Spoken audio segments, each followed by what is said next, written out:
Πιο συγκεκριμένα θα σου πω, μετά το θυμήθηκα, όταν ήμουν μικρή δεν έπαιζα με κούκλες. Είχα συλλογή από σαπούνια. Βασικά, κοίτα να δεις πώς συνδέονται όλα. Το πρώτο μου βιβλίο ήταν περί βοτανολογίας.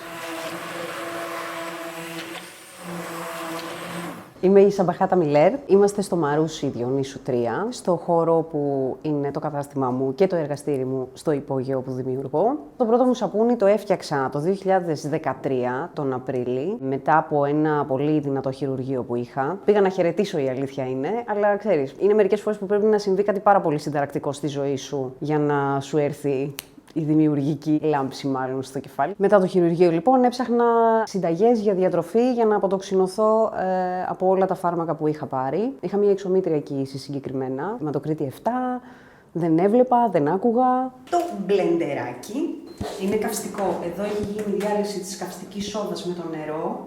Είναι χαμομήλι μέσα, τύπου τσάι. Οπότε ψάχνοντας συνταγές αποτοξίνωσης από τη διατροφή, έπεσα πάνω σε μια συνταγή για σαπούνι. Γιατί το μεγαλύτερο όργανο που έχουμε είναι το δέρμα μας. Χρειάζεται γι' αυτό να το φροντίζουμε. Είναι αυτό που διαχωρίζει το μέσα σου από το εξωτερικό περιβάλλον. Οπότε, ναι, έφτιαξα το πρώτο μου σαπούνι τον Απρίλιο του 2013. Θα σου πω, θυμάμαι και τι είχε. Είχε γάλα αμυγδάλου, ροδόνερο, κανέλα και εθέριο έλαιο από τριαντάφυλλο. Και μετά από ένα μήνα που έπρεπε να ωριμάσει, το έκοψα, το δοκίμασα και είπα «Wow».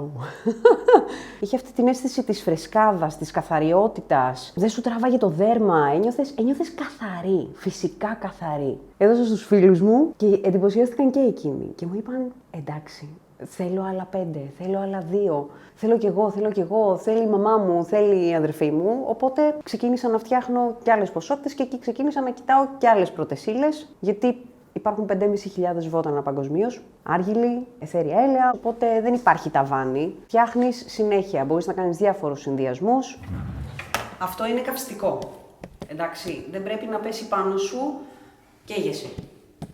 Και δεν θες να καείς. Όλα τα σαπούνια έχουν βιολογικό ελαιόλαδο, λάδι καρύδας, καστορέλαιο, βούτυρο καριτέ. Τώρα από εκεί και πέρα, το κάθε σαπούνι ανάλογα για τη χρήση στην οποία προορίζεται έχει διαφορετικά αιθέρια έλαια. Επίσης να πω ότι χρησιμοποιώ μόνο αιθέρια έλαια, δεν βάζω αρώματα, γιατί το αιθέριο έλαιο τι είναι η μήτρα του φυτού. Έχει θεραπευτικές ιδιότητες και χρειάζεται πολύ προσοχή στο πώς θα το χρησιμοποιήσεις και ανάλογα με το συνδυασμό που θα κάνεις θα δώσει και το top των ιδιοτήτων του. Δηλαδή, έχω ας πούμε σαπούνι το οποίο είναι για λιπαρό δέρμα, το οποίο έχει βιολογικό κουρκουμά, τεϊόδεντρο, δεντρολίβανο, κέδρο και κάποιο άλλο το οποίο είναι για τα μαλλιά, πατσουλί, λεμονόχορτο, γεράνι, πράσινη άρχυλο. Φτιάχνοντας τα σαπούνια, εντάξει, το δέρμα έχει και άλλες ανάγκες. Λέω να φτιάξω και ένα μείγμα για το σώμα μου, να ενυδατώνεται. Από εκεί και πέρα, σε πάει η ροή μετά, πας with the flow, θες να φτιάξεις και άλλα προϊόντα, γιατί όλα έχουν την ίδια βάση στην ουσία. Τα έχεις τα λάδια στο σπίτι, γιατί από το σπίτι ξεκίνησα, από την κουζίνα. Και είμαι αυτοδίδακτη, ναι, από το YouTube. Παιδιά, εντάξει,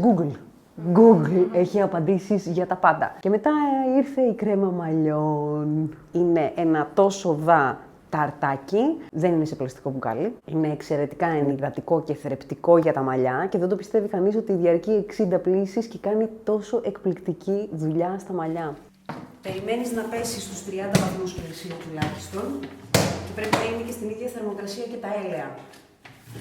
Γιατί το κάνεις αυτό για να μην καούν οι πρώτες ύλες. Σαμπαχάτ είναι το όνομά μου. Έχει ρίζες αραβικές και σημαίνει ομορφιά. Το λογότυπο, όταν μου το πρότεινε ο γραφίστας μου, έκανα ένα γκάλωπ στους φίλους μου, ρώταγα ρε παιδί μου ποιο να διαλέξω. Όλοι μου έλεγαν να μην διαλέξω αυτό, γιατί μοιάζει με μία έγκυο γυναίκα. Ούτε αυτό ήταν τυχαίο. Αν το κοιτάξεις, μοιάζει με ένα B, το οποίο είναι born birth. Οπότε είναι η γέννηση της Σαμπαχάτ Skincare που μοιάζει με έγκυο, αλλά δεν είναι έγκυος, είναι η αναγεννησιακή πόζα. Το σαπούνι στην Τουρκία, γιατί έχω ρίζες από εκεί, είναι εκεί ρε παιδί μου, το έχουν στη φιλοσοφία τους το σαπούνι. Πλένονται με σαπούνι. Νομίζω υπάρχει μία μίξη που βγαίνει έτσι αβίαστα στο τέλος καλή. Ό,τι και αν έχεις στο μυαλό σου, εφόσον το αγαπάς, κάντο. Αν δεν το κάνεις τώρα, πότε θα το κάνεις? Στην επόμενη ζωή? Τώρα. Κάντο.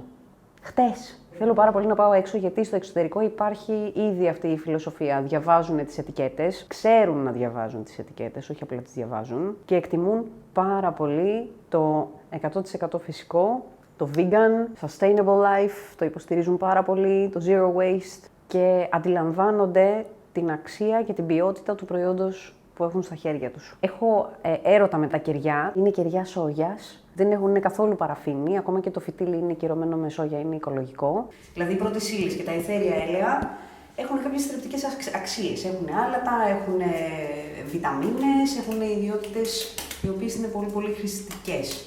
Ήθελα πολλά χρόνια να συμμετέχω σε meat market. Τι παρτάρα είναι αυτή, Θεέ μου, τι ωραία που περνάτε. Είναι αυτό που έχεις την άμεση επαφή με τον κόσμο. Είναι αυτό το μεγάλο πάρτι που γίνεται, ρε παιδί μου, και περνάνε όλοι από μπροστά και θέλεις ο πάγκος σου να είναι μια εμπειρία, θέλεις να τους γνωρίσεις, να σε γνωρίσουν. Είναι εκπληκτικό, δεν ξέρω, μου αρέσει πάρα πολύ.